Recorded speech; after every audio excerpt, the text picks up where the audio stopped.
السلام عليكم يا جماعة، عايزة اقول لكم على اسعار النهاردة لانها كلها انخفضت، سواء الكتاكيت او البط، وبالذات البط سعره نزل جدا النهاردة. هيبقى الاسعار دي منخفضة النهاردة وبكرة عشان الحر يا جماعة. فانا حابة اقولها لكم للي عايز يشتري. طيب الكتكوت الابيض عامل النهاردة 25 بعد ما كان ب 28 وب 30 وكان معدي ال 30 كمان، عامل النهاردة 25. الكتكوت الساسو النهاردة ب 15 بعد ما كان وصل ل 18 و 19 واكتر من 20.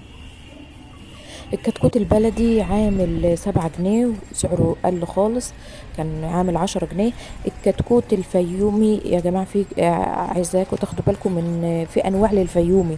في فيومي بلدي ما بيوصلش لحجم كبير، وفيومي اللي هو بيقولوا عليه فيومي رزي، او فيومي اللي هو بيبقى متقسم برابر وديوك.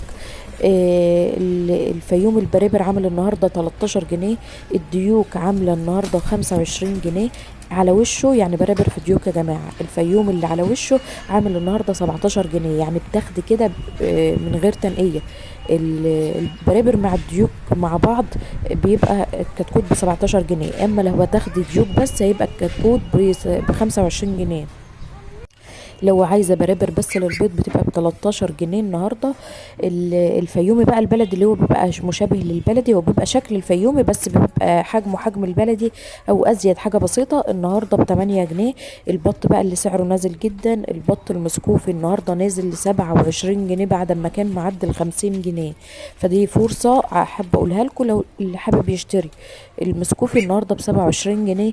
البط السوداني اللي هو اللي بيبقى رقد يعني بتاع البيت النهارده عمر يوم ب 25 جنيه. البط البيور نازل خالص ل 15 جنيه بعد ما كان تخطى ال 35 جنيه. البط الباكين العادي ب 12 جنيه. السمان عمر 10 ايام، عمر 20 يوم ب 10 جنيه، يعني تاخديها تقعد عندك 20 يوم وتبيض، او 25 يوم وتبيض تاني ما شاء الله.